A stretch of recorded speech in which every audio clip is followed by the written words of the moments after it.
uJesu wabulawa entabeni yaseGolgotha, laphuma igazi lakhe kwaphuma namanzi, lahamba indlela elinamandla ngakhona, lasabalala umhlaba wonke laze lazongena eAfrika. Afrika langena lehla laze lawufika emazantsi ayo, lathi selifikile eSouth Africa laphinde layokwehla layongena emaqaqasini ey'ndaweni ey'semakhaya, lafike layisindisa impilo yami. Alikaze lingijabhise kuze kube manje ngiyaku-enjoya ukuhlala endlini kaThixo ngegama lenkosi. So-ke nje uJesu uyikho konke kwempilo yami. Ungathatha yonke into ongayicabanga kodwa ungishiye noJesu. Haleluya. Ngoba uyikho konke kwempilo yami. Haleluya. Ngiyathanda ukubingelela kakhulu umphathi wohlelo esasiphathele kamnandi uhlelo ngegama lenkosi. Ngibingelele kakhulu nabashayi bogubhu kanye nama-worshipper.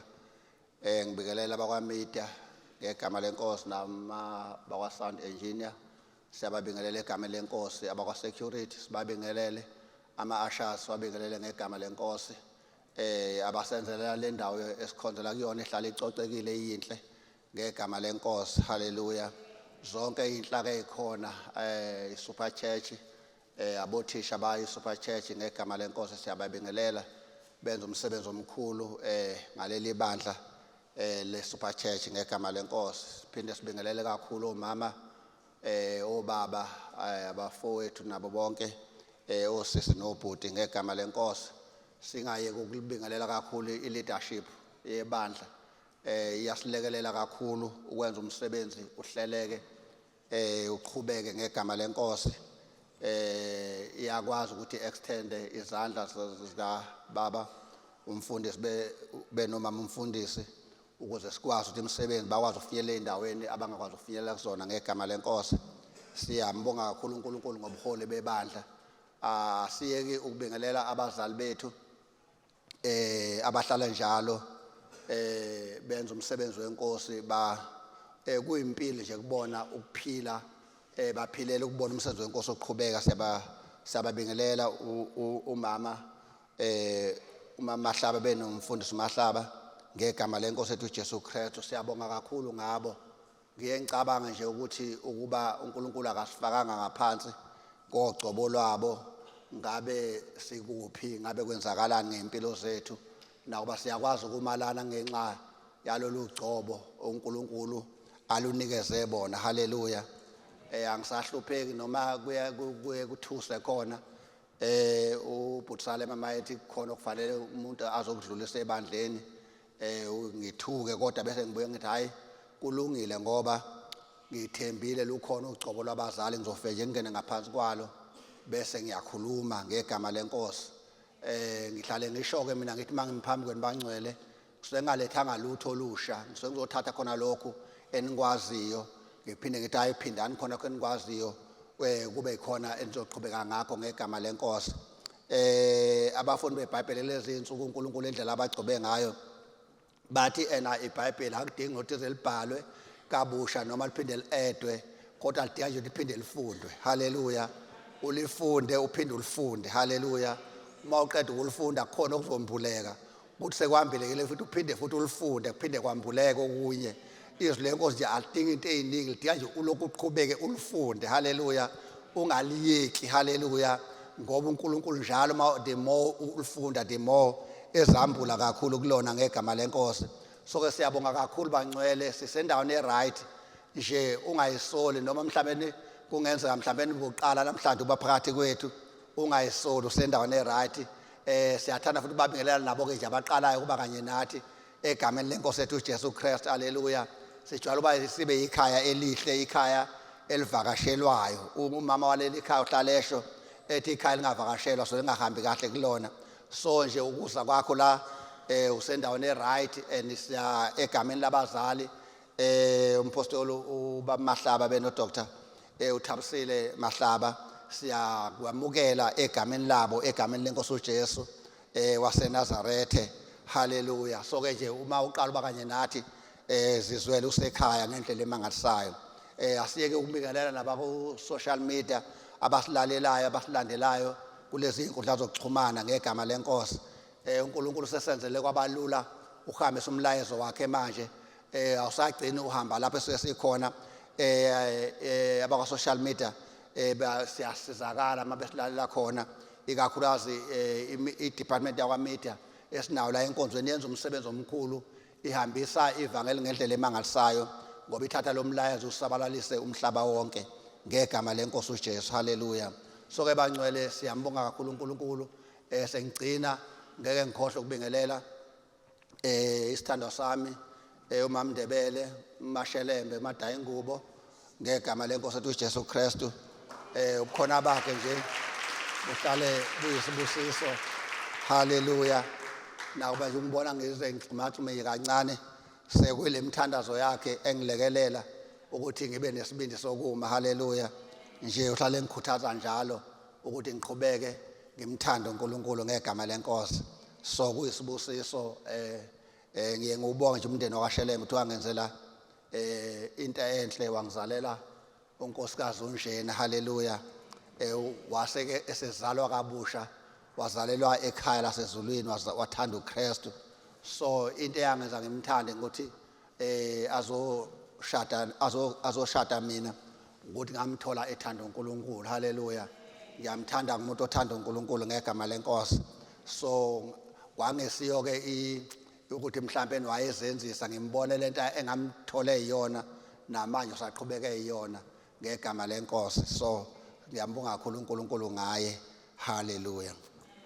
Bangcwele ke angizunibambezela nami niyangazi ukuthi angisuye umuntu obambezelayo ngegama lenkosi.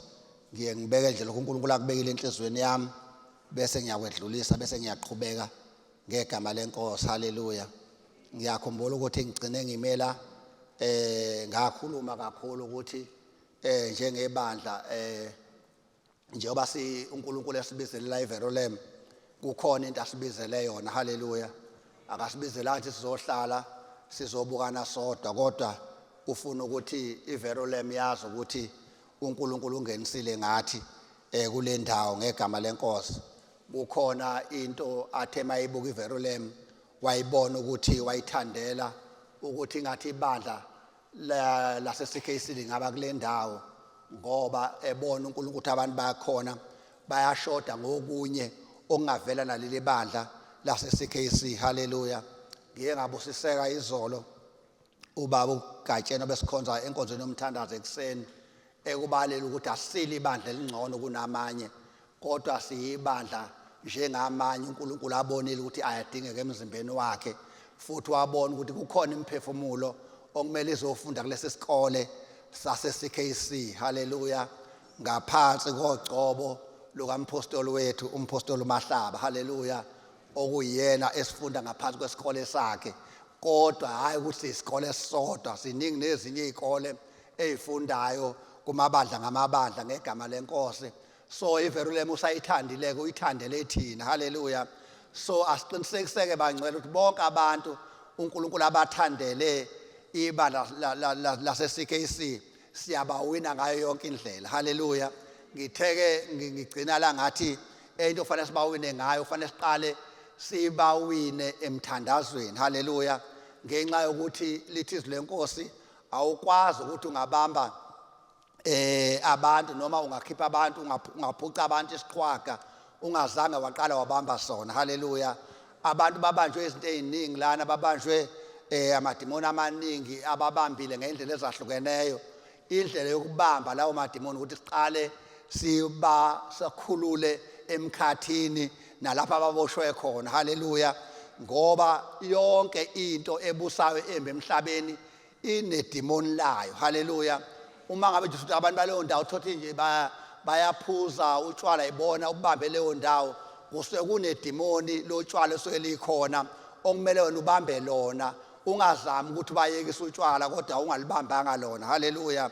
Ukuze bakwazi ukuphuma baphunyuke kumele wena ube umuntu obamba idimoni lendawo. Haleluya. Abanye uthola babhuqabhuqwa izidakamizwa ohunga nazo zonke lezi dakamizwa ezikhona.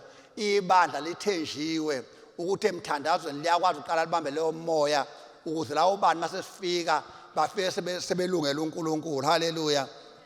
So bangcwele isivuno sikhulu abantu baxakekile phandle bayamdinga uNkulunkulu ngendlela emangasayo abantu bomele uThixo haleluya so thina njengebandla uNkulunkulu usethembile ukuthi sibalande labo bantu sibabizele kuKristu ngegama lenkosi nje ukufakazela lento engisho lento ehlalishiwe ubaba ukuthi nangalama cell group athi ubaba awande kungabikho indawo engenayo i-cell group kukhona abazalwane oyedwa noma ababili kuyona iyasebenza ngempela ngegama lenkosi ngesonto elidlule besihamba nathi sokwenza i-cell group komunye umuzi besikhetho siyakuwona sisesendleleni ke salinde ethi sihlangane uqhamuka nje omunye umama wendawo uhamba yakho uhlangana nalabazalwane besamile esihlangana nabo uyayikhulumela uthi hey ngivele nganibuka nje ngabona ukuthi ningalabantu abahambisa ivangeli likaKristu ngicela ukusho ukuthi ngixakekile indlela engixakeke ngakhona ngiyamdinga uKristu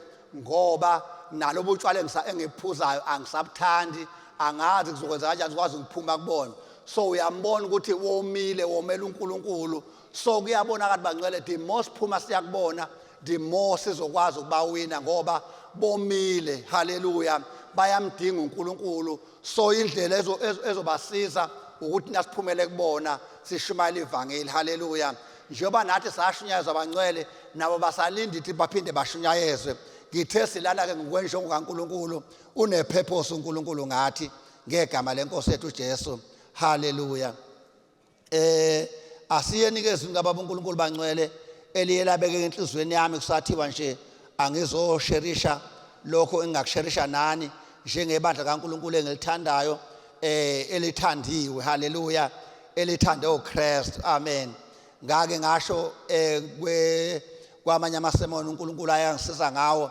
ngathi phezulu ukuthi uKristu siyamthanda noma uNkulunkulu siyamthanda kodwa ithina esithandwe kakhulu haleluya silana nje kungomusa wakhe akekho nje ngathi umelana ngoba mhlawumbe ewumastermind enekwazi noma mhlawumbe ukushumayela kangcono kunabanye ukuma nje kwethulana kuumusa wakhe haleluya and usuku nosuku uhlala uNkulunkulu ekuveza lokho ukuthi asimile ngoba singcono kunabanye haleluya futhi asappointwa ukuthi sizomalana ngoba singcono kunabanye kusenje kuyisikhathi sikaNkulunkulu nomusa wakhe asuke efisa kube khona afuna ukudlulisa ngaleso sikhathi ngathi ngegama lenkosi asibonge kuNkulunkulu ngalokho bese sifunda lezi lenkosi lapha encwadini yabaseKorinte besibili chapter 5 verse 17 2 Corinthians chapter 5 verse 17 nje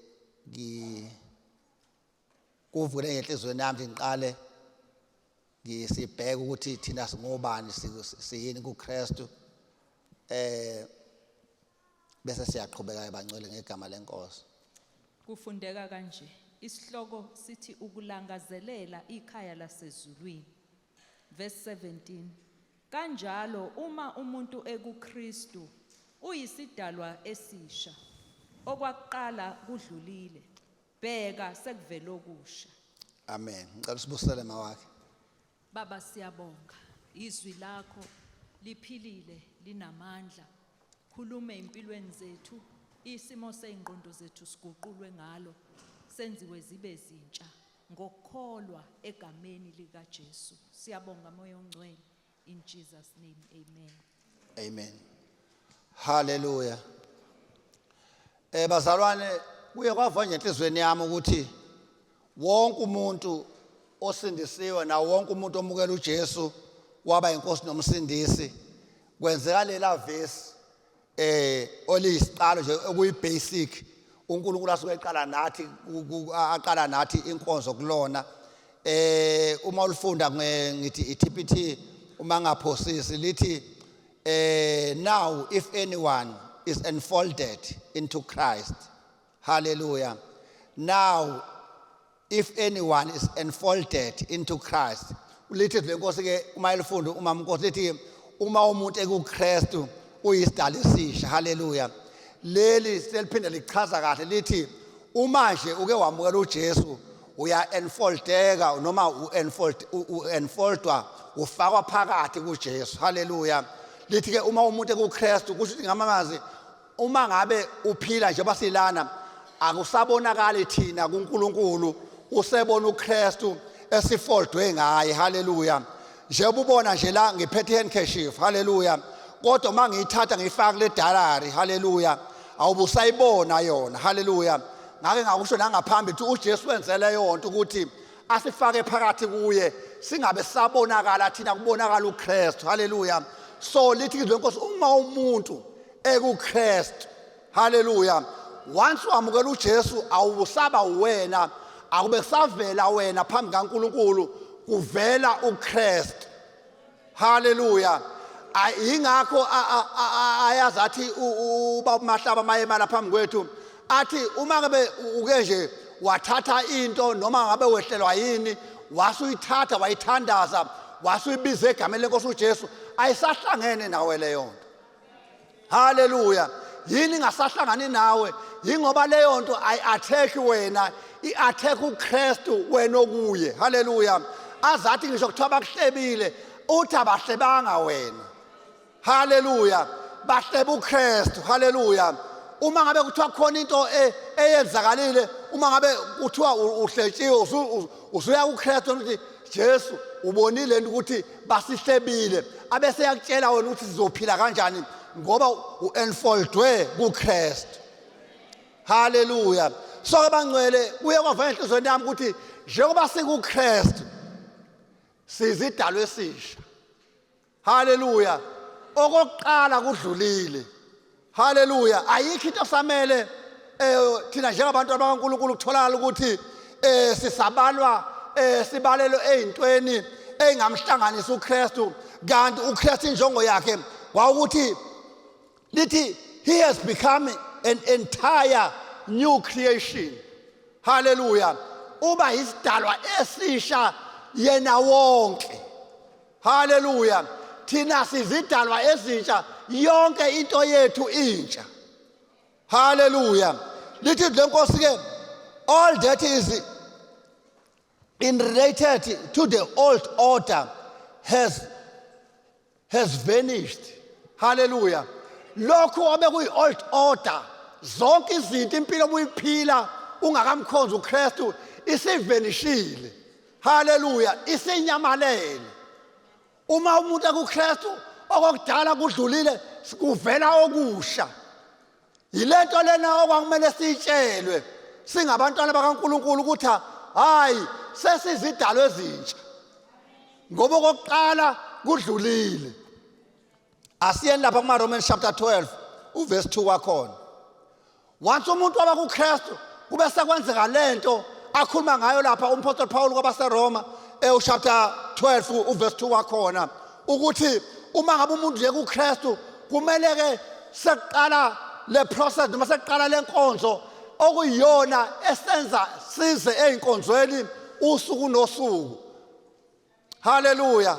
Kade ngishesha nabanye abazalwane besigibela nabo ekseni ukuthi kukhona omunye owathi ezenkonzweni wakhona lo baba omdabukelayo othi hawu kodwa zona ozini lezo wazenza zonke izinsuku nje uyavuka enkonzweni konakala laphi ngawe. Haleluya. Kodwa ke manje usuyathola ukuthi uma umuntu ekuKristu isidalwa esisha kokuqala kudlulile, ngesikhathi kudlulile yonke into yakudala seyidlulile, kube sekwenzeka ke lento engikhuluma ngayo elapha kwabaseRoma chapter 12 verse 2. Iyona ke lento esasilwa nayo usuku nosuku size enkonzweni. Ngicela ungifundele verse 2. Ukuhamba okungcwele. Ningalingisi lelizwe, kodwa niguqulwe isimo ngokwenziwa ibentsha ingqondo yenu, ukuze nibe nokuhlolisisa okuyintando kaNkulunkulu, okuhle nokuthandekayo nokupheleleyo. Haleluya. Once umuntu aba kuKristu, yini sithi umuntu ekuKristu isidalwa esisha kokuqala sekudlulile nempilo yakhe seyifoldiwe yafaka kuKristu yasisilwa ngomoya ongcwele, sithi umuntu ongaphakathi. Haleluya. Angithi umuntu unezici ezintathu njengoNkulunkulu. Haleluya. Kukhona lo muntu esimembethe oyinyama yethu, bese bakhona umuntu ongaphakathi, bese bakhona lo muntu oyingqondo. Haleluya. So lithi izwi lenkosi ngakho ke haleluya ningalingisi lelizwe ngoba nina senikuKristu impilo yenu seyifana ncimishi noNkulunkulu. Haleluya. uJesu mayesindisa umuntu, mayephakamisa umuntu isandla sakhe ethi uJesu uyinkosi, uqala lapho uKristu azodila nempilo yakhe, uthatha umuntu ongaphakathi amsindise completely afane noNkulunkulu. Haleluya. Yonke into oyiyona sayifana noKristu, umuntu wakho ongaphakathi. Yingakho sithi ungakenzi nje lutho. Uma ngabe uke wamvuma uJesu waba inkosi nomsindisi wakho, umoya ongcwele afika ngaleso sikhathi ayithatha impilo yakho ayo-introduce, ayibike kwelesithathu, ungene kwelesithathu ube umntwana kaNkulunkulu. Ngesikhathi usulapho sewubikwe lapho wahlala khona, usumntwana kaNkulunkulu. Ngisho bekungenzeka imistake uthi uyaphumalala impilo yakho idlule emhlabeni, awusaye ekufeni, usungene ekuphileni ngenxa yokuthi uthenje ungena, yayisheshisa impilo yakho, wapheleliswa wafana noKristu ngaphakathi. Haleluya. Yini-ke lena esikhalisa lo baba ukuthi hawu walokhu uye enkonzweni njalo sekuzoguqulwa ingqondo. Haleluya. Kudilwa nengqondo. Ingqondo iyaphikisana nezinto ezikaNkulunkulu usuku nosuku. Haleluya. Ukuze ke ingqondo igcine seyishifta yenze njengalo ngaphakathi, kumele sizoyifida ngezinto zalo ngaphakathi ukuze bisiyashifta ifocus yayo ibe seyintweni kamoya. Haleluya. Uthi omunye basisherisha uthi ingqondo imiphakathi nendawo. Haleluya. Ngalapha kwesinye isandla kuba impilo yenyama flesh, ngapha kwesinye isandla kube impilo kamoya. Ngesikhathi impilo yakho uyijwayeza ngezinto zenyama, nakanjani ingqondo ayikuzuhlupha, izovele imuve idile nezinto zenyama, ubonakala ukuthi hayibo ukhona endlini kaNkulunkulu, kodwa akayi ukuyodila nokuthi ingqondo yakhe iguqulwe. Ayiguquliwe, into asazenza nakuba eyisidalwa esisha okokuqala kudlulile, kodwa into esamcontrola into yenyama ngoba into ayifida kakhulu uflesh wakhe. Haleluya. So uma sizelana sizofida umoya. Haleluya. Ngoba sifuna umoya ube namandla ngaphezu kwengqondo yethu, ayiguqule. Lithi lenkosi uthi umama uNkosi mayefunda uthi niguqulwe. Haleluya. Ningalingisi lelizwe. Uyambona nje ukuthi umuntu vele uphila impilo yesu akatshela na yini, uma ungakamkhonza uKristu uphila impilo yalelizwe. Haleluya. Kodwa once wafika impilo yakhe enfolda yafakwa kuJesu, waba isidala esisha kokuqala kwadlula kwavela okusha, kwavenisha into zakudala zithi seyivenishile zinjalo, ingqondo ilokhu ibuyisela izongqongqoza ngezinto zakudala. Haleluya. Yingakho uyithola umangala ukuthi hayibo kwenzeka kanjani ukuthi hayibo lo usasendlini kaNkulunkulu kodwa manje into esenza kuyena usenza into chabo, izinto zomuntu omdala lezi okusamele iguqulwe, kodwa yena uyisidalo esisha. Haleluya. Uma likhala icilongo uJesu uzombona, kodwa yini esiyenzayo akuguqulwe ingqondo. Haleluya. Yenziwe ibe yintsha. Haleluya. Lithi once ingqondo yaba yintsha ube sewukwazi ukuze nibe nokuhlola ingqondo yenu ibe yintsha ukuze nibe nokuhlolisisa okuyintando kaNkulunkulu, okuhle nokuthandekayo nokupheleleyo. Into ezoyenza lapha sizohlolisisa okuhle kaNkulunkulu nokuthandekayo nokupheleleyo. Impilo yomuntu ayiphelele. Haleluya. Nensindiso yethu ayikakapheleli. Haleluya. Izopheleliswa mhla sekubuya uJesu elanda ibandla lakhe sesimbatha. Haleluya. Imizimba emisha. Haleluya. Sekuphuma leli gazi lithi lenkosi igazi nenyama alikwazi ukudla into zasembusweni kaNkulunkulu, sengena esikhundleni segazi nenyama, inkazimulo kaNkulunkulu. Haleluya. Sesimbatha imizimba engezuvimbeka. Haleluya. wansambatha leyo nkazimulo ayikho into yophinde isivimbe iyobe seyicomplete noma seyiphelela insindiso yethu njengoba sizelana sizoguqula ingqondo usuku nosuku ukuze egcineni mhlazana uJesu eyiguqula impilo yethu ibisisesimeni sokualigna noma sokuhambisana nomuntu ongaphakathi. Hallelujah. Yiyo lento esenza siye enkonzweni njalo njalo. Laba bantu abazama ukusidabukela khozono izono sezasala. Hallelujah. Sezaphela mhla sivumela uJesu akukho zono esasilandelayo. Hallelujah. Sesikwazi ukusho sithi asinasono asinasifo sisho ukuthi asinaxakeka sithi asinakweswela sithi asinazingozi ngenxa yokuthi ingqondo yethu seyiguquliwe. Hallelujah. So ke bangcwele lento ke iyasiza ngoba isenza sikwazi ukuthi simelane nezinto zonke ebeyingamelana nathi. Yini into esisizayo bangcwele ukuze sikwazi ukuguqula ingqondo njengoba uKristu sawenza umsebenzi wakhe wasindisela kuyena okokuqala kwadlula kwavela okusha abesethi ke manje ke asingalingisi lelizwe ingqondo yethu ayiguqulwe sincedwa yini ukuze ingqondo yethu ikwazi ukuguquka sincedwa abase Efesu chapter 5 verse 18. Hallelujah. Ukuze sikwazi bangcwele ukuthi nalemlayezo eshiwoyo ukuthi ukulangazelele ukubona omunye umuntu ukulangazelela ukuthanda nokuthi omunye umuntu asindiswe kungabi into yakho wedwa njengoba nawe ukuze usindiswe ngoba khona abantu abathathu usindiswe ubani okusizayo ukuthi ukwazi ukusizakala uEfesu chapter 5 verse 18. Isihloko sithi ukuhamba ekukhanyeni verse 18. Ningadakwa yiwayini kuvela kulo umhuheko kodwa nigcwaliswe ngomoya. Hallelujah. Hallelujah. Lithi lenkosi lana ningadakwa yiwayini. Hallelujah. Kodwa nigcwaliswe ngomoya. Into ezosiza umuntu impilo yakhe kuKristu yafoldwa yafaka kuKristu waphila into impilo yakhe seyiguquliwe yaba yintsha uzosizwa ukuthi guqula ingqondo yakhe. Ubani omsiza ukuguquleni ingqondo? Hallelujah. Ukuthi angagcwaliswa. Hallelujah. Angadakwa yiwayini kodwa. Hallelujah. Ngamazwi kodwa adakwe futhi. Hallelujah. Angadakwa yiwayini kodwa adakwe umoya oyingcwele. Ngamanye amazwi uma umntwana kaNkulunkulu ayikho into ekufanele sikuzwe ukuthi uphila ngayo noma iyakudaka ngaphandle kokuthi kube ukuthi udaka umoya ongcwele. Hallelujah. Once wadaka umoya ongcwele na kanjani ingqondo izoguquka. Wenze njani uma idakwe bangcwele nani niyazi. Ningathi abantu la endlini kaNkulunkulu animathi odaka wenze njani. Hallelujah.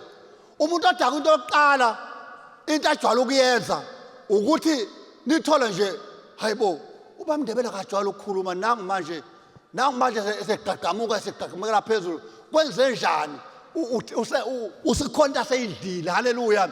Isimenza manje ashintshe ukwenza. Hallelujah. Umuntu odakiwe awumbuzi ngisho ukuhamba kwakhe kuyasho ukuthi lona hayi kukhona into aseyidlile. Hallelujah. Nathi hallelujah wathi sadakwa umoya ongcwele ngeke sithule. Hallelujah. Wathi umoya ongcwele wakudaka uzokhuluma. Hallelujah. Uyena manje ozokulawula. Futhi kukhona engangisebenza naye waye nje eyithobile emhlonjeni engathanda ukukhuluma kodwa bethi mase afuna ukuya ku management ayokhuluma nayo umbona kubonata azisathi mina ngusibani mina asho lapha athi mina ngusibani yini indaba kukhona into aseyidlile. Hallelujah. Isimnika isibindi sokuthi usayibone phethe yonke into. Hallelujah. Kanjani ke thina sidakwa umoya kuthuleke nje. Hallelujah. Sidakwa umoya kuthuleke esitaladini. Hallelujah. Bashonele baqakeke bagule ukhona bathi kuthuleke nje. Hallelujah. Lithi lenkosi awufuna verse 19 mawakhe kulwanele kade silifunda base Efeso. Niphendulane ngamahubo nangezihlabelelo nangamaculo okomoya. Nihlabelele nihubele inkosi enhlizweni yenu. Hallelujah. Umuntu unethe angaphuza. Hallelujah. aphuze emoyeni. Haleluya. Angithi uyakhumbula ubaba ujwayele ukukhuluma athi kunomoya ongcwele esimthola ngesikhathi simukela uJesu. Ngesikhathi esifolda eyosibeka kwezasemazulwini indawo abese kukhona i-second phase kamoya ongcwele lengikhuluma ngayo esigcwaliswa ngayo. Once wagcwaliswa ngayo uyakwazi ukufakaza. Haleluya. Yilena kwenza ukwazi ukufakazela nabafoni abasele abangazani noKristu ungathuli ngaye ngoba sewugcwalisiwe ngamanye amazwi. Kumele uma uwumKristu noma umntwana kaNkulunkulu once wazalwa kabusha ukulwela uguqulwa kwengqondo kucela uguqulwa kwengqondo ukulwela ukugcwaliswa ngamandla kamoya ongcwele. Vele usekhona ngaphakathi kodwa manje sekufanele aphinde akugcwalise ngoba mase sekugcwalisile uzoflowa kuye ubuse uyaqala wenza izinto zenzeke. Haleluya. Ngoba ugcwaliswe ngaye. Haleluya. Bese niyaqala niphendulana ngamahubo. Haleluya. Nicula ingoma eningazazi eyifika zifresh ivele ezulu iqhamuka nayo. Haleluya. Kwenzeke into engavamisile ukwenzeka ngoba senigcwalisiwe ngaye. Usefikile yena. Haleluya. Evele khona aphinde futhi akugcwalise. Haleluya. Ukwazi ukuthi niphendulane ngamahubo. Haleluya. I-King James yona ithi speaking to one another in Psalms. Speaking to one another. Hallelujah. Once wagcwalisa uzokhuluma nomunye. Hallelujah. Lithi lezulu niphendulana ngamahubo. Uyakhuluma. Bengifuna nje vele le ndaba ukuthi uyakhuluma mase uphuzile. Hallelujah. Once wagcwaliswa ngamandla uyakhuluma ngeke uthule. Hallelujah.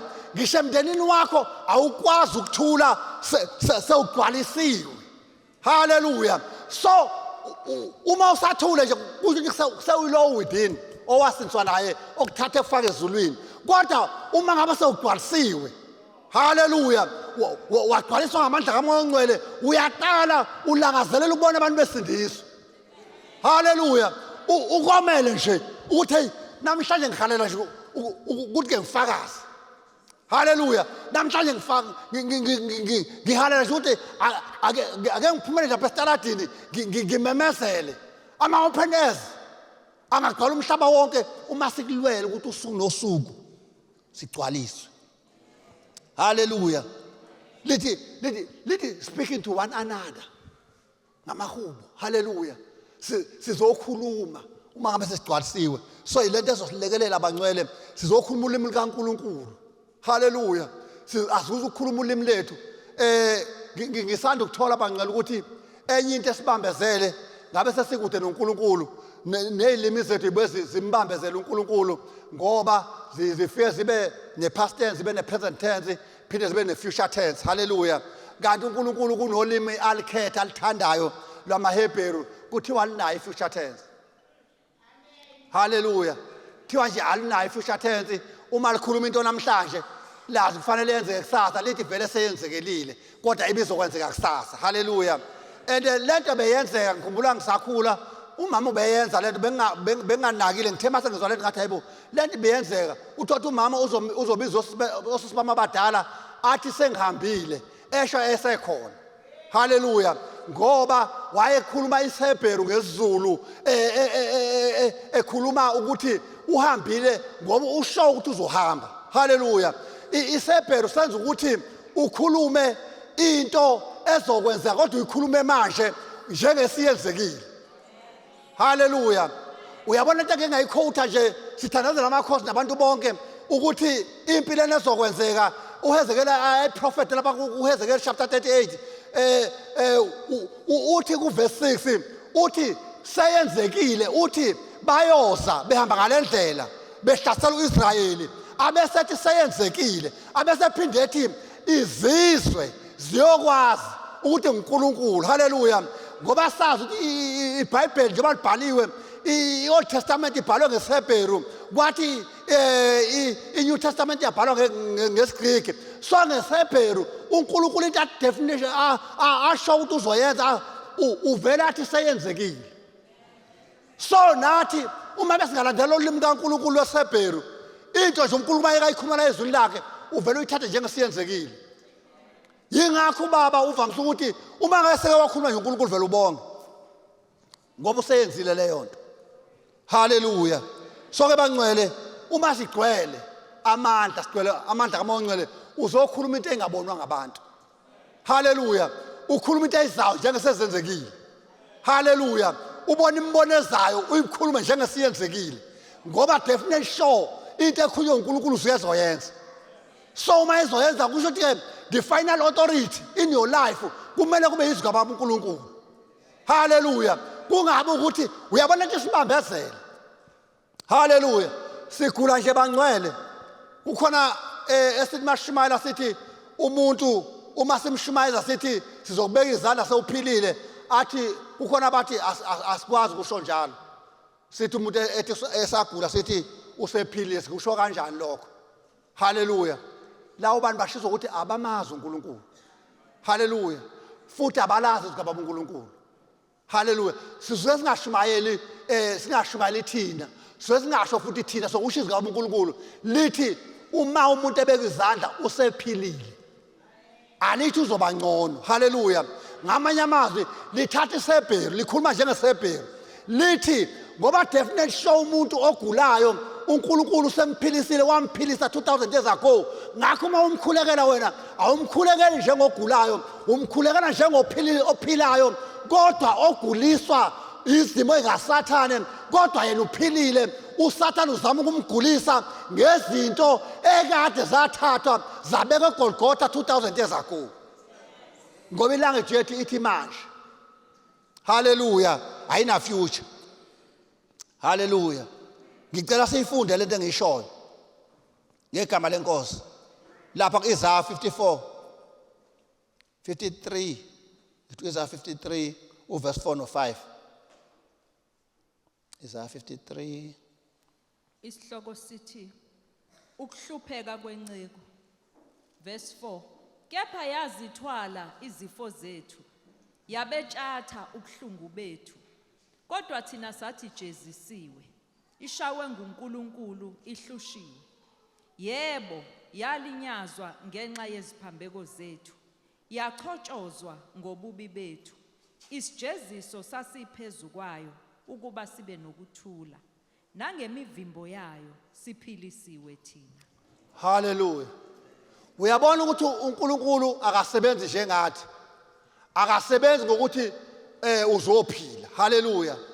Uthi uphilisiwe. Ababhali beBhayibheli bathi le ndaba uIsaiah wayiprofeta kusasele 700 years. Lo muntu ozokwenza lento azalwe. Angisho ukuyenza bangcwele. Kwakusasele 700 years ukuthi uJesu azalwe. Kodwa nangu Isaiah.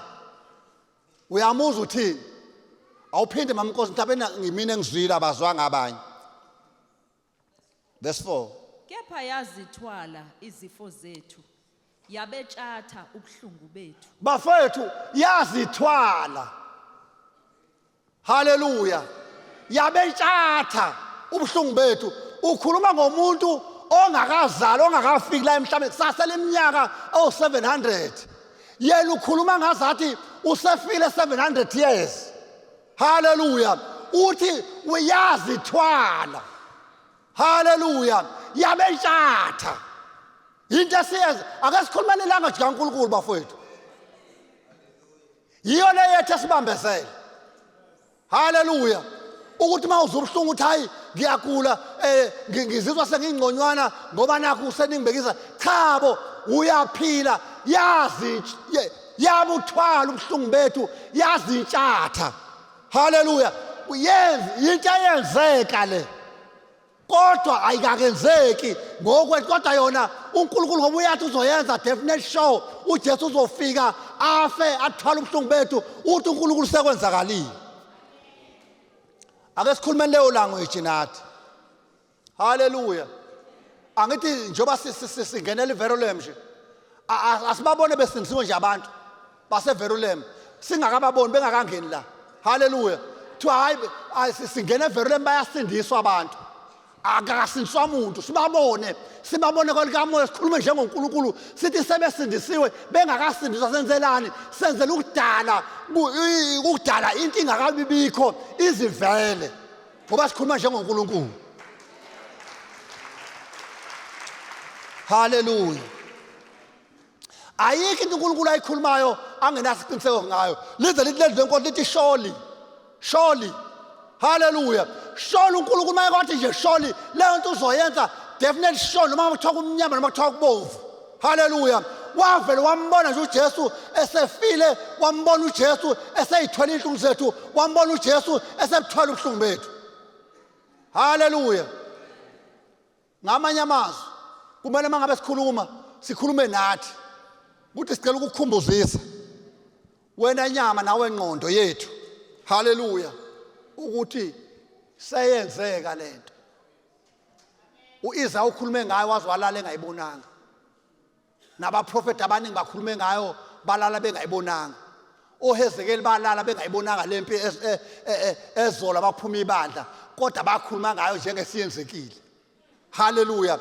Waze wathi abantu uthi uNkulunkulu into eyobiyenza ukuthi ezele yanto yokuthi ahlise umlilo wakhe ngabantu abobehlasela uIsrayeli uyobefuna ukuthi izizwe zimazi ukuthi uNkulunkulu. Abantu abangamazanga uJesu nje bashumayela nje bazomazi kabuhlungu ibandla selihambile bathi uNkulunkulu. Hallelujah. Kodwa sebeyilungiselela ngesikhathi sekushunywa noma sebeyilungisela ngegazi la ngoko nomphiko hlasimelo idispensation yebandla lobe singasekho lobe selihambile ibandla. Hallelujah. Definitely shobazana ibandla lizohamba. Hayi leyo nto izokwenzeka. Uma ufunda isambulo iyakuvetha ibandla lizohamba. Hallelujah. Uyabona ku chapter 1 wesambulo ku chapter 3 ilesi sikhathi esikusona esithi abantu abasindiswe. Ilesi sikhathi esisioccupayayo thina uJesu afike. Hallelujah. Lizohamba ibandla. Hallelujah. Ubona ngani ukuthi lizohamba uma ufunda incwadi yesambulo leso chapter 1 kuya chapter 3 livela ka19 igama elikhuluma ngebandla. Hallelujah. Uma usufunda isambulo 4 verse 1 elamesethi uNkulunkulu come up. Ngoba ibandla baseliphuma kuzothiwa come up. Hallelujah. Ngesikhathi kuthiwa come up usiyambona chapter 4 ezayophela kuya chapter 5 ayisekho into ekhuluma ngebandla. Hallelujah.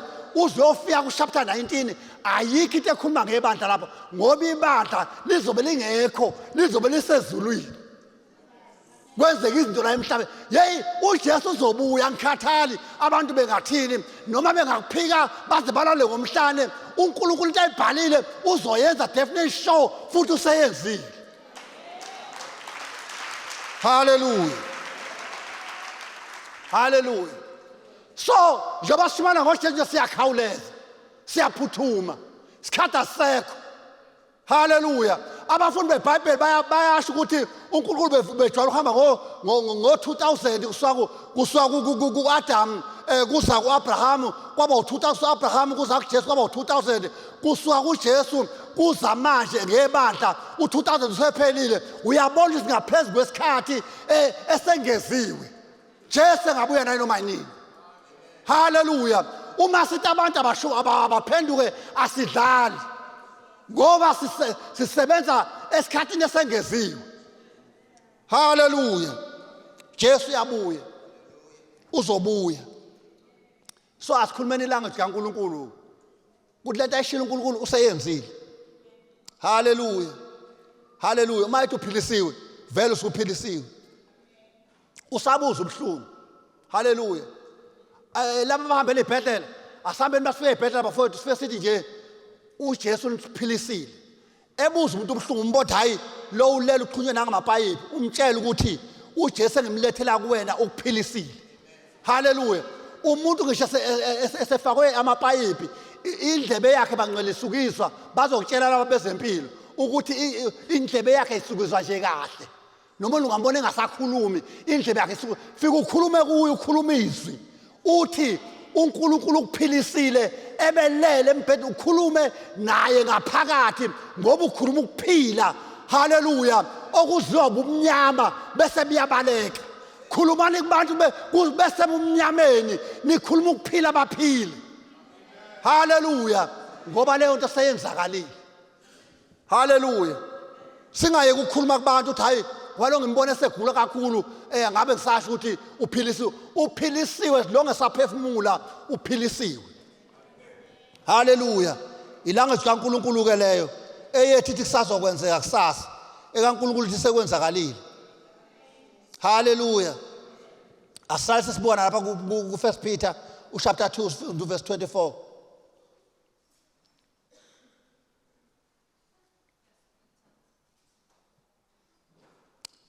chapter 2 verse 24 verse 24 yena owathwala izono zethu emzimbeni wakhe emthini ukuze kuthi sesifile ezonweni siphile ekulungeni oyena imivimbo yakhe naphulukiswa ngayo haleluya niyazwa ngcwele kuthiwa naphulukiswa ngayo haleluya into esiyenzeka leyo so uma ufika esibhedlela awusathi hayi uzophila uthi waphiliswa wena thatha ukuphila haleluya abanye futhi abafundi beBhayibheli bathi yena into oyidemandayo uNkulunkulu yilento esezwini lakhe wakwashumela ngayo baphakathi la wathi uma kukhona into ekwehlelayo exakile ungakhali lo udabisa ukuthi mhlawumbe uzokudabela uNkulunkulu uzokudabela hayi ngoba nakho bamndebela ake ngimdabela akeze ukudabela uNkulunkulu bamndebele uNkulunkulu uzobheka ukuthi lento exa ubamndebele uthini ngayo yena ezwini lakhe kumele ubamndebele athathe uNkulunkulu aye naye ecourt mayifika naye ecourt afika hosha ukuthi ngokwezigaba uNkulunkulu u1 no2 no3 wena uNkulunkulu uyangikweleta kumele ungikhokhele ukuphila kwami into esiyidimanda uNkulunkulu lezi ayibhalile ezwini lakhe haleluya bathi abafundi beBhayibheli into esiyicela uNkulunkulu lezi engabhaliwe ezwini lakhe kodwa esingamalungu noma esiyibona kumele senzeke kuthina haleluya isibonelo salokho ukuthi into ayicela uNkulunkulu lese ucela umsebenzi abhaliwe ezwini lenkosi ukuthi ucela umsebenzi uNkulunkulu kodwa umsebenzi uzokusiza ukwazi ukuphila bese uNkulunkulu ebheka ukuthi hayibo ubamndebele wale bengicela umsebenzi ngathi mina ngimazi businessman so mina ngizomnikeza ibusiness noma ngizomnikeza ukuthi kube uyena oqasha abantu yilapho into oyicela uNkulunkulu lena azokubuka yena hayibo lo wafuna into engekho eplanini lami ngaye mina ngizomnikeza okungcono kunalokho acelayo yilento esiyicelayo kwelezo uNkulunkulu okuyena osidecidelayo ngazo owazi kangcono ngathi kuumoya ongcwele futhi osilekelelayo nalapho abese silidela kuyikhona uma sakhumethi language ngeke sifinyelele lezinto esiyicela uNkulunkulu uzathi abase Roman chapter 8 uma ufunda ku verse 26 lithi asikwazi singacela haleluya yilento esiyicela uNkulunkulu lezi singazazi haleluya nazo futhi isadinga language kaNkulunkulu haleluya sisadinga umoya ongcwele okuyilithi lenkosi uyasibubulela ngokungaphimisekiyo haleluya uyabona lento uma uthandaza uyizwe iqhumuka kuwena ingaphimiseleki ingakhulumeki iyona ke le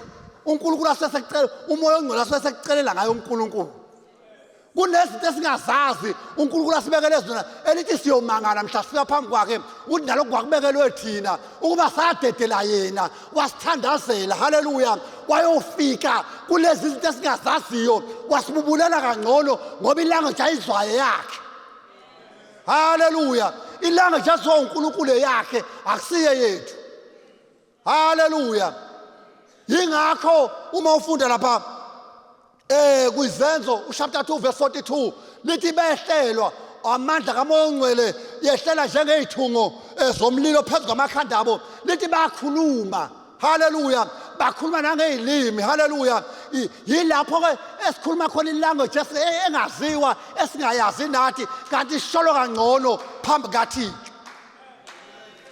haleluya kukhona abantu abathi ngokungazi bayishayile bathi ayangakhulunywa ngelimi kanti bayasiphuthisela haleluya basiphuthisela ngezinto ngabe sikude haleluya uba sashintsha satshela ukuthi hey ngaphandle kwalomthandazo wakho bamndebele owuthandazayo ukhona ukuthandazela kangcono haleluya uba satshelwa kusanesikhathi ngabe umhlaba sathi udle sawugoqa abangaka. Haleluya, ngoba yena uthandaza kangcono. Haleluya. Sonke bangcwele sigcwaliswe ngaye, sidakwe uye. Haleluya. Sithi masifika nje vele lemthayi yilabo abagcwele umlilo, laba abagcwele uThixo. Haleluya. Lapha bangene khona nje akushiya kukhala, kushiya kuzwakela ukuthi hayi sebengenile. Hayi mhlawumbe uzuzwakala ukuthi hayi naba besha, kodwa nje umlilo ugcwele ngaphakathi kubona. Haleluya. Bathi mabefika endaweni kuvele kubona ukuthi hayi kukhona uNkulunkulu. Khona uNkulunkulu ukuthi abenzele yona. Haleluya. Khona umthandazo ubaba umpostoli uMahlabe ezohamba ashiye nawo uwashiya nawo lo mthandazo, wathi asambe nawo sishisa umhlaba sidla umhlaba. Wathi ake sithandaze umthandazo kaEliya. Haleluya. Esithi Thixo kaEliya sisizwe. Haleluya, sizwe thuma umlilo ongcwele. Haleluya. Athi umhlabeleli athi siyayibekela thini. Haleluya. Ngabe sewuthumele lo mlilo wasishisa. Haleluya. Uthi mawusushisile lo mlilo ufika ushisa umnikelo. Haleluya. Ushisa ingqondo yakho, kushintshe yonke into. Uthi maye wathe ukhaza leya ndlela lo mlilo wehla ngayo, wawukhaza ngathi ngangqala ukuzwa. Haleluya. Ukuthi mangabe lo mlilo wawo uke wadedelwa kukhona into oyenzayo. Lithi indlela owehla ngayo lo mlilo mhlaza lushisa umnikelo kaElisha, lithi lo Nkosi wafike wehla waqala kongaqalwa ngakho, waqonda ngqo wafika washisa umnikelo. Haleluya. Wawumawuza ngeenkuni. Haleluya. Wawumawuza nge-altar lakhiwe washa kwaze kwashangisha amanje. Haleluya. Kwasha nento ezilikhuni zasha, kwashangisha inhlabathi. Ngoba sufike khona into eyishayo, lento ezilikhuni phambi kwakho uma usufikile wona ziyasha. Haleluya. Wathi mawukhaza awakagcina lapho, wagcina sewudla namanzi. Haleluya. Ngoba usufikile lo mlilo kuba khona into ezenzakalayo. Soba ngcwele ake siwulangazelele. Haleluya. Ake sidakwe lo mlilo. Haleluya. Sawuthola mahala. uNkulunkulu akasikhokhisanga. Haleluya. Kunezwi lenkosi elithi uNkulunkulu wasinikeza konke. Lithi uNkulunkulu usinikeza uJesu. Bangcwele eyintweni uNkulunkulu akwamele enqabe nazo uJesu. Uyabona nje entweni uNkulunkulu akwafanele enqabe nayo emhlabeni angayidedeli kwakuuJesu. Ngoba kwakuphela kwendodana yakhe eyayikuTrinity. Iyona nto leyo ayinganqaba nayo. Guess what? Akazange anqabe nayo. Haleluya. Wayidedela indodana yakhe izelwe yodwa. Yashiya uNkulunkulu. Haleluya. Yashiya amalungelo asezulwini. Yazofana nathi. Yafika emhlabeni yafunda into ebingayazi. Yafunda kumele usumbethe lo mzimba esiwembethe kuyathandazwa.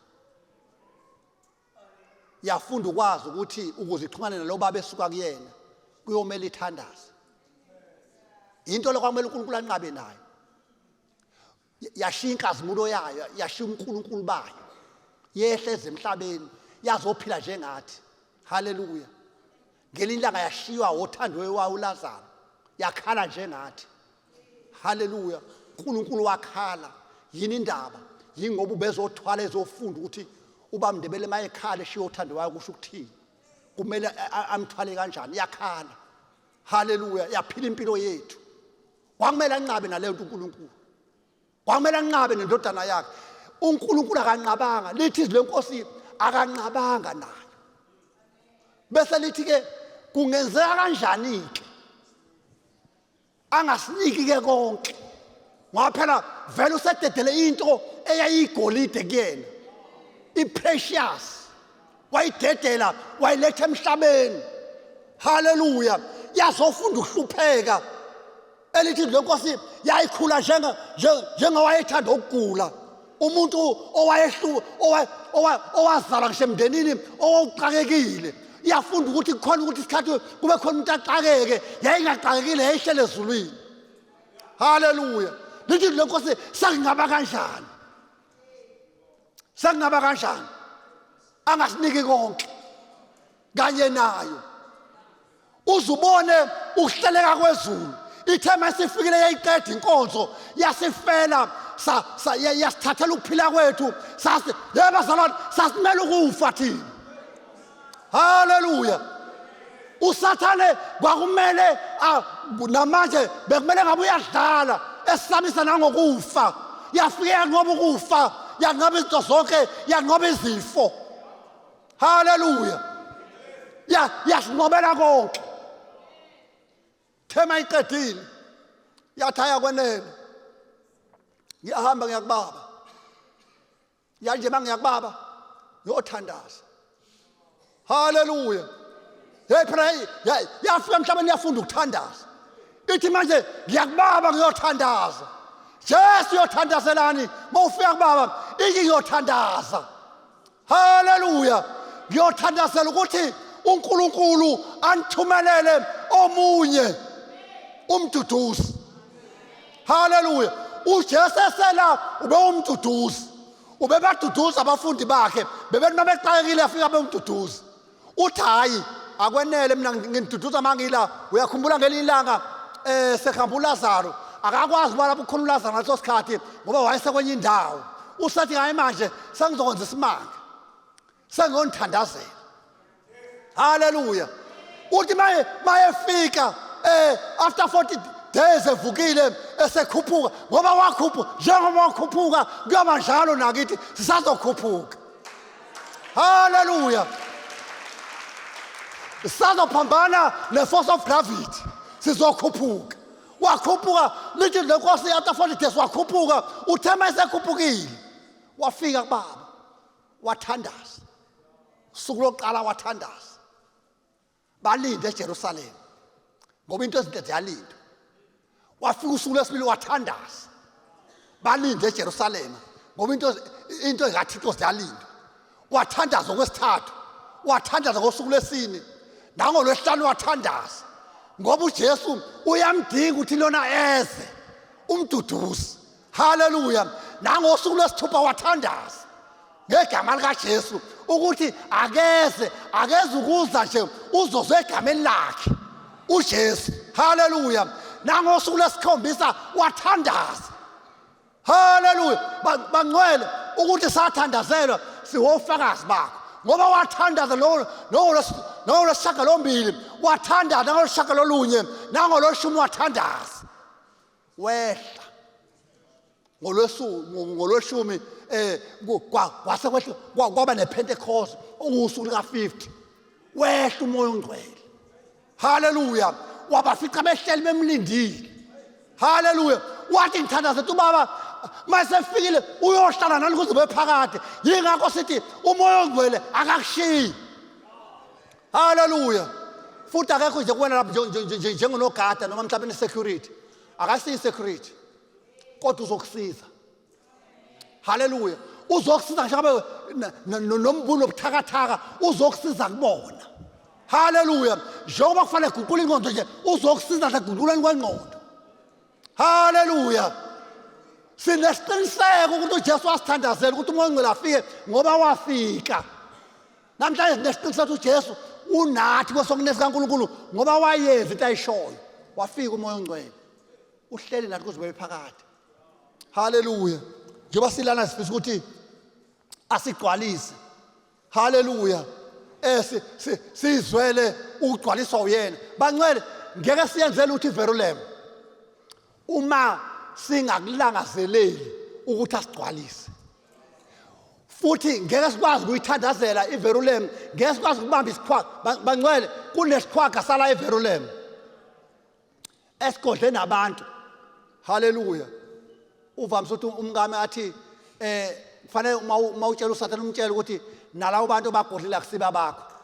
uSathane unabantu la eVerulam namaphethelo abagodlile kungesiba bakhe, and ngeke sikwazi ukubathola singagcwasanga ngamandla kaMoya oNgcwele, sikwazi ukubakhulekela sibakhulule kwelikamoya. Haleluya. Sibakhulule emkhathini. Haleluya. Sibambe lokho ngamadimonyana omahunga na yonke lento siwabambe emkhathini siwaphoqoze. Siwaphoqoze sigcwele amandla kaMoya oNgcwele ukuze masifika kuona sesenje abaphuma abantu bakaThixo abeboshiwe. Haleluya. Ngoba ivangeli lethu lizokhulula, ivangeli lethu lizotshela abantu ukuthi nina nje nihlele ningakholwa kade uJesu wanisindisa, izono zingade zaxolelwa. Haleluya. Uyazi abantu babona nje abazi kade baxolelwa. Haleluya. Azathi omunye hayi ngeke ucabanga ukuthi uJesu sangaxolela nami zibomvu zinje kade waxolelwa akazi. Ulinde thina. Asiqaleni bangcwele sibambe emkhathini. Haleluya. Awuyikhulume nje usathandaza. Haleluya. Usangena kuNgcwele eNgcwele ungena kulesithathu uthi Verulam for Jesus. Haleluya. Uyibize usemthandazweni. Haleluya. Uthi yabona iVerulam lena iyasindiswa. Haleluya. Ake ubone abantu abasha insizwa igashuluka. Haleluya. Zingena endlini kaThixo. Athi uJohani ngililobeleni nabantu abasha ngoba nimnqobile omubi, izigaba uNkulunkulu sihlala kunina. Ake uyibone zinqoba. Haleluya. Ngoba uSathane uphambanisa imessage uthi zinqotshiwe, kanti uNkulunkulu uthe nimnqobile omubi, izigaba uNkulunkulu sihlala kunina. Ake uyibone ingena nje, uyibone kwelikamoya. Haleluya. Ubone osisi bengena, ubone omama, ubone obaba. Haleluya. Begashuluka. Haleluya. Bengakangeni ubabone sebengenile. Lento iyokwenzeka uma sigcwele amandla, sigcwele umthandazo. Haleluya. Siyibandla elishisayo, siyibandla elivuthayo, eligcwele umoya. Haleluya. Haleluya. Siyibandla eliqinisela njalo emthandazweni. Haleluya. Azathi nivuthe emoyeni nikhonze inkosi. Bangcwele asivuthene emoyeni. Haleluya. Sivuthe emoyeni sikhonze inkosi. Haleluya. Amadimoni nje awaxakeke, awaqala athuke mayibona thina ngoba siyavutha emoyeni sikhonze inkosi. Ake sinje masihlangana athi hawa ngangcondo abahlangananga. Haleluya. Uma sihlangana nje azathi uPaul kunjani pho bazalwane manihlangana. Haleluya. Ngoba masihlangana khona lento eyivuthayo, kuneyinkuni ezibaselelekayo ngoba nawe uphuma nomlilo wakho lapha kwakho obukade uphekile, noma uyophuma nowakhe sesizohlangana. Haleluya. Kuhlangana amakhozi omlilo azohlangana eVerulam, sekukhona into eyenzakalayo. Haleluya. Amadimoni endawo azobona ukuthi hayibo kukhona abantu abahlangene lapha ngegama likaJesu. Asingahlanje kufane kuthule akungabi uwophela sonwabe kwashola uma akusiyo into asikhonze nje hayi mase kupheleze kuyobe sesiyadlula sewuphela kwendaba sekubusiness as usual. Hayi akungabi business as usual. uSathane akazi ukuthi ukuhlangana kwethu sine agenda namhlanje, sinezinto nje ezodistorm umbuso wakhe zanamhlanje ezifresh esithole emthandazweni. Wathi uNkulunkulu nje namhlanje mushayelana la. Haleluya. Mhlasele nala ihlalo zakhe, inhlelo zakhe behlele kanje ayibheke phansi, zibheke phansi namhlanje. Haleluya. Ngoba into yethu eyanamhlanje fresh, sigcwele uThixo. Haleluya. Hey, amadimoni alendawo awazi ukuthi sifikile sigcwele uThixo ngegama likaJesu. Haleluya. Asinendaba uSathane ubewaplana phansi kolwandle, ubewaplana emkhathini, waplana nasezweni, sithi sesikhona ngegama likaJesu.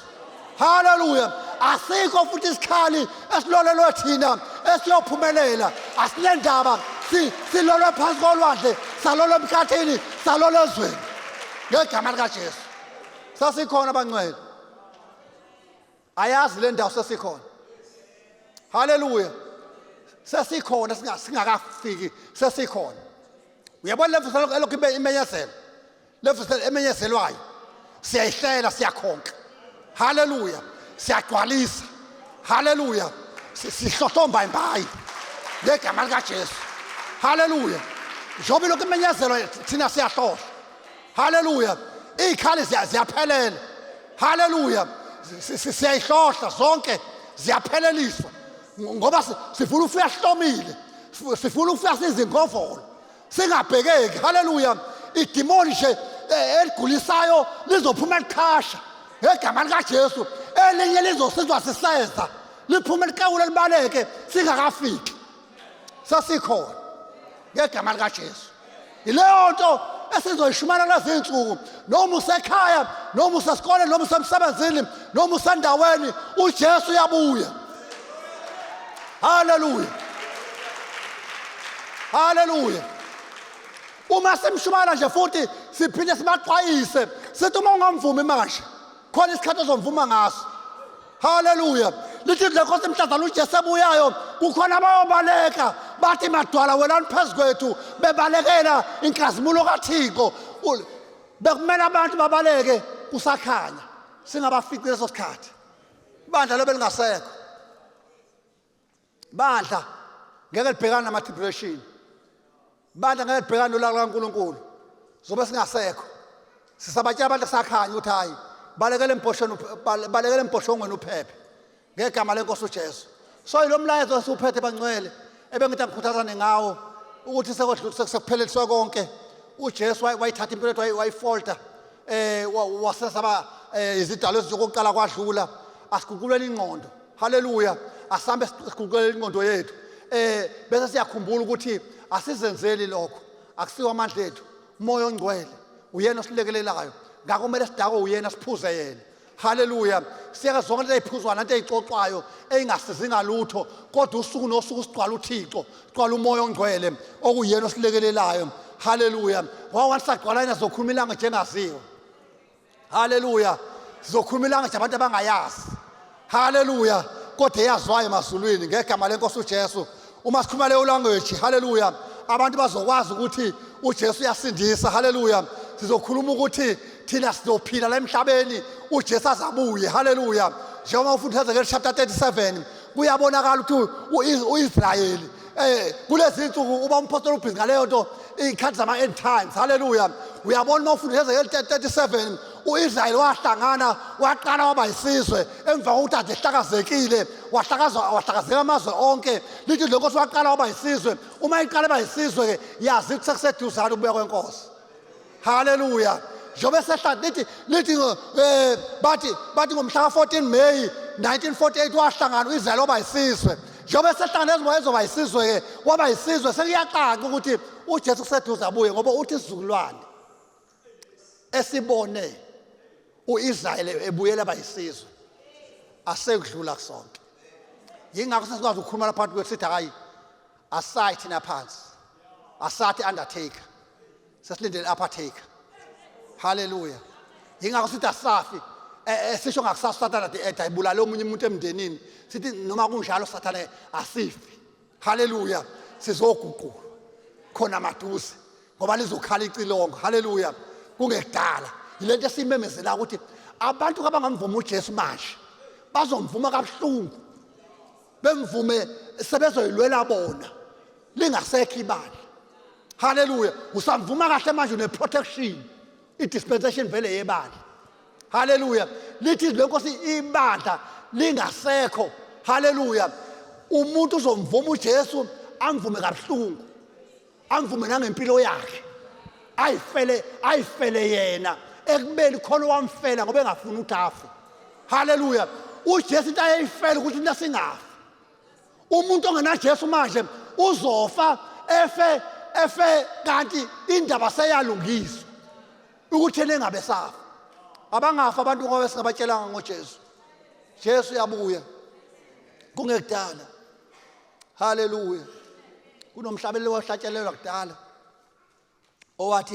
wawuthi we foreigners in relation to Israel wawuthi but now hallelujah sesizindlalifa we are the heirs bangcwele sesizindlalifa sasikude. Haleluya. Sengihlala phansi bangcwele, sasikude sinjengezimvenge namelusi. uNkulunkulu wadela ukuphila kwakhe. Ayincane lento esayenzelwe. Haleluya. Yiyo lento esenza kungavumi nje sihlale sithule. Ayincane into esayenzelwe. Into esasingayifela futhi sasingayifela size sife ingakhokhekile indaba yezono zethu. Kwavela kwaqhamuka uNkulunkulu waqhamuka ezonweni. Wayikhokhela nje within 3 days. Yaba paid up. Haleluya. uNkulunkulu wasenza into emangasayo. So ke bangcwele sothandaza. Angazi noma khona ni kubahlabeleli ongangihlabeleli omhlabeleli. We foreigners in relation. Bese siyacela ubaba wethu uBabuthabethe azosilida ngomthandazo ngegama lenkosi uJesu. Sibona uNkulunkulu asenzela khona ngegama lenkosi uJesu. Sime ngenyawo. Hallelujah. Hallelujah. Oh, we are foreigners. We were foreigners in relation. Israel to Israel. We were foreign. We were foreign to be born again. We were strangers. We were strangers.